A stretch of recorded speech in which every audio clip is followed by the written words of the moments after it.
Hi there. In the previous tutorial, we learned basics of an array, how you would basically create an array, and how you can access values from an array.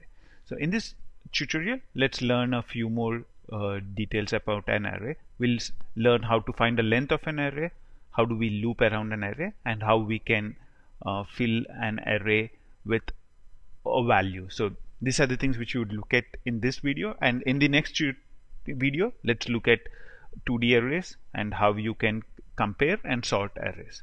So let's get started. In this we have created a simple video called marks. Let's clean this up a little bit. Let's say we just have marks, and yeah, I'm printing marks of 3. As we learned in the previous video, this is 0, this is 1, this is 2, and this is 3. So when I print marks of 3, value 94 would get printed. So you would see that the value which would be printed to the console is 94.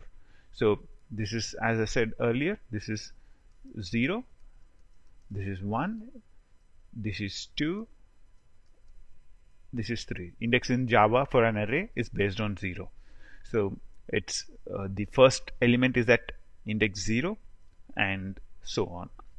So now that we know how to access the value of an array, so if you want to print how many elements are there in this array, so I want to print how many elements are there present in this marks array. The way I do it is by saying marks.length. So now I run this program, you'd see that 4 is printed to the output. So that's the length of the marks array. It's simply a property. A lot of people make the mistake of putting open bracket, close bracket. That would make it a method, but it's not a method. It's actually a property inside the array. So the name of the array dot length. This is how you print the length of an array to the console. Next, we can look at how you can loop around an array. Let's say I want to loop around this array and want to print all the values inside this array. The way you can do that is using a for loop. What is the type of a value which is present in here? It's int, and I want to call it mark and colon marks. This is the basic syntax. So this is actually the array I want to loop around. I want to loop around the marks array, and this is the value which I would want. This is the name I would want to give to each value as it is being looped around in this array, and this is an of type int. So let's just say I would want to print sysout.out.println mark. You'd see that all the values inside this array would be printed to the console one after the other. So if you look at the console, it's 91, 92, 93, 94. So what it does, the way it works is very simple. Let's try and debug this program and see how this works. So I'm doing a debug as Java application. So the first line is where the control stops. So a marks array is created. You can see the values which are present in the marks array. You can see the index. 0 is 91. 1 is 92, 2 is 93, and 3 is 94. If you are new to Eclipse, then probably you can follow the Eclipse tutorials on the channel as well. They help you to get very good at Eclipse. That plugin aside, let's move on with arrays. And if you see now, I'm trying to loop around it. So if you see now, the value inside mark is 91. So first time inside the for loop, the value is 91. Now the next element, if you see the value in mark is 92. So after 91, the next value is picked up. And if you see now the value, oops, let's go out and come in.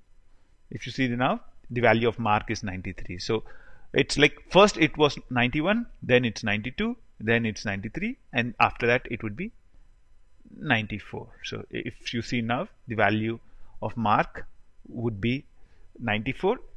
We have done that one step earlier, and now it's going out of the program. This is how you can loop around a array. This for loop is called a enhanced for loop. This is an enhanced for loop which is used to loop around an array. And next, what we let's say I would want to fill a mark of 90 in all the values of this array. I would want to do something of this kind. I would want to be able to have a mark of 90 in each of the values inside this array. How do I do that? That's basically the arrays.fill method. So the arrays.fill method, you can say I would want to fill this marks array with 90. So I would want to fill all elements with a value 90. So now if I run this program, you'd see that all the values which are printed are 90. So this arrays.fill method helps us to fill an array with a particular value. So all the 4 values inside this array become 90. So now let's see what other things that we can discuss about an array. One of the most important things about an array is that an array can only contain values of one type. So here, if you look at this example, what we are trying to do is I have a marks array, but I'm trying to store I'm declared it as an integer, but I'm trying to store a float. This is a this would give me a compilation error.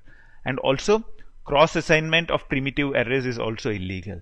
So if we looked at the integer and short variables, you can actually assign a short value to an integer value, but that's not true in case of an array. In the case of an array, you cannot do that kind of an assignment. Here we are creating an integer array and the short array, and ints is equal to shorts would give you a compilation array. This would give you a compilation error. So that's basically all the stuff you need to know in about the trivia related to arrays. We have learned how to loop around an array, how to fill an array with a few values.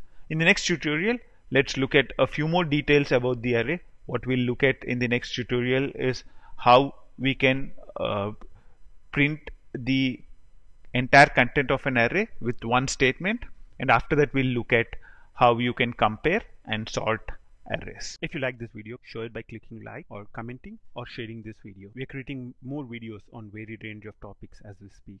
Subscribe to stay updated. Thanks for watching. Until next time, bye.